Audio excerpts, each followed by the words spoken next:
So nandito na tayo sa kabila, no. Magso-surprise vlogging tayo sa barracks ng mga tao natin. Sirain na natin 'to, mga kabubog, dahil sira-sira na ang kwan. Ang dingding at bubong, no. Ayan, oh. So warat-warat na. Ano? Sira-sira na. Pero bago natin sirain 'to, ituro ko muna kayo dito at ikwento ko sa inyo ang kasaysayan itong ano to, barracks na to.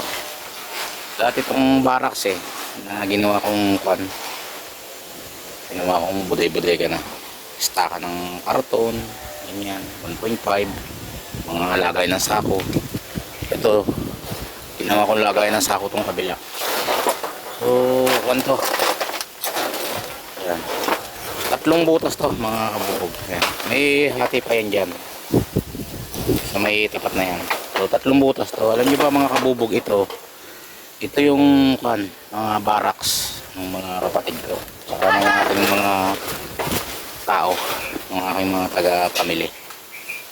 Ayan, ganyan lang kaliit ang kanilang barracks. Parang isang papag lang ang kasya, no? Pupunta tayo dun sa bagong barracks nila.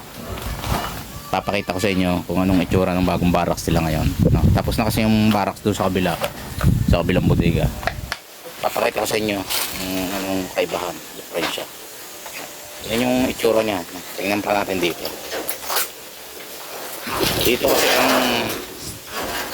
Dito ang pinakadaan nito sa kabila. Yan. Yung pinakapagitan. Yan, oh.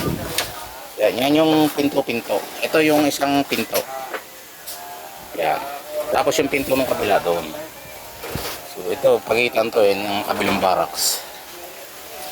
Tingnan natin at pagkukumparahin natin kung anong kaibahan na yung barracks nila ngayon, yung bagong barracks ng mga tao natin. Tuturo ko kayo doon. Kasi ipapagiba ko na to. Magpapagawa na ako ng dito. Mas malaking mas malaking bodega. Kabububungan natin to. So pakita ko sa inyo yung mga gagamitin nating materialis dito. Ready na, mga kabubog, no? Kunting yero na lang kulang. Yan, mga tubo. Yun. Yung mga tubo, sipar lens na gagamitin natin. Ano? Ayan, napakaraming bakal ang gagamitin natin para mabuo ang isang bodega, no?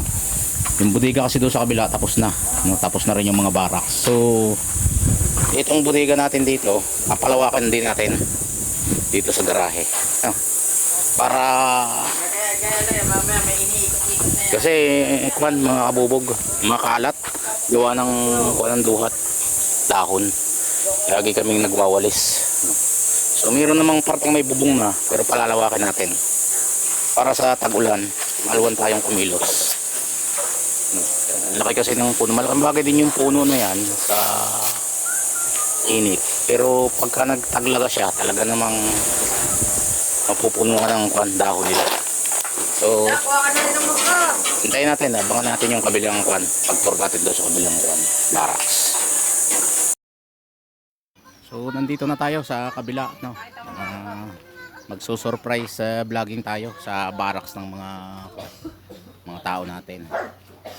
Ang una nating i-surprise vlogging yung yung sa mga sa mga may pamilya, no? Tapos dito sa kabila yung sa mga binata. So unahin natin yung sa may mga pamilya. Unahin nating i-vlog. Yan, ito yung unang barracks. Tingnan natin kung anong itsura. Yan. Ito yung unang barracks, yung sa isang pamilya. Ayan, may baby pa, no? So kung mapapansin nyo, yung unang barracks natin kung gaano kaliit, ayan, mapapansin nyo kung gaano kalaki yung barracks nila dito. Ayan, may baby pa. Ay, sorry, baka bawal. Ayan, ang lawak, di ba? So hanggang dito, labas na to. Ito yung labas nila, yung mga gamit nila. So makikita natin kung gaano ang kaibahan ng dating dating barracks nila.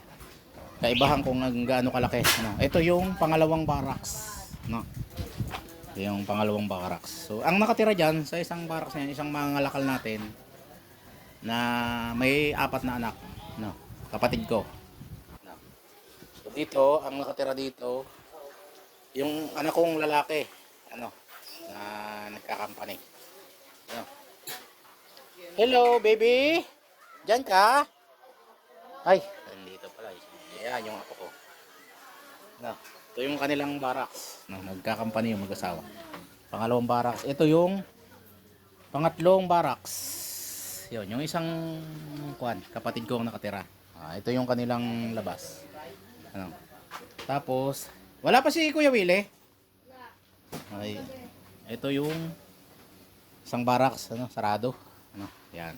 Yan yung labas niya. Yung isang kapatid ko na nagkakampany din. Ano. Dito yung isa, yung namimili din. Ano? Oh, bakit baby? Bakit ka naiyak?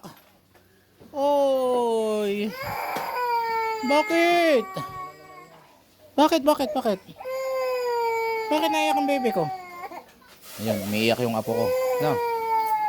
So, ngayon, punta naman tayo sa sa barracks ng mga binata. Tingnan natin kung sinong kung sinong pinakadugyot na barracks, no. Tingnan natin yung barracks ng mga binata. Tingnan natin kung kung sinong pinakadugyot na barracks, no. Tahan natin. Yan. Yan. So, makikita. Manong Ed, ikaw ba yan? Yan. So, makikita natin kung kaninong barracks ang pinakadugyot. Surprise vlogging. Yan. Dito. Ito yung sa pamangkin ko. Ayan. Ito yung sa kapatid kong bunso. Dito, sinong tao dito? Nandyan? Ayun, may tao pala. Tulog. Masama ang pakiramdam. Ha? Sama ang pakaramdam yan. Yan sa isang kapatid ko. Kulong na kulong. Tapos dito sa taas. So ito yung sa second floor. Yan. 2 tao dyan. Yan, up and down to eh. Yan. Ganda pa. So, yun. Kayo na lang ang no? Kayo na lang ang humusga kung kaninong pinakamagandang barracks, ano, kaninong pinakadugyot na. So sa kabuuan naman maayos mga kabubugan no, at nakita na natin yung yung pagkakaiba ng mga barracks at saka nung dating barracks natin, ano, nung maliliit pa. Dati isang kama lang ang kasya, ngayon ay na malalaki na ang mga barracks nila at maluluwang, ano, komportable na sila lahat. Mayroong para sa binata at mayroong para sa may pamilya. Uy, ano gang nangyari diyan? Oh. Ay pati naman tao eh, nakakulong eh. Kulungan ng aso ang karga ay yung tao nakakulong na rin sa ilalim. Saan niya na galing? Ha? Oh, okay. So yun lang mga kabubog, ano. At kung may comment kayo, mag-comment lang kayo. May tanong kayo, magtanong lang kayo. No. At yung sa gusto magkaroon ng ideya, ano, pwede kayo mag-PM sa akin. Ano, Wilmer J. Mirano sa Facebook. Dahil meron tayong nakausap na follower natin na natuto po sa atin, ano, sabi niya marami siyang natutunan sa atin. Talagang iniisa-isa niya yung mga video natin sa YouTube para matuto siya at magkaroon siya ng shoutout sa iyo, Sir Mel, no, ng San Pablo City, no. Ayun, sana makatulong pa tayo doon sa mga gustong pasukin ng ganitong negosyo, no. So yun lang muna mga kabubog.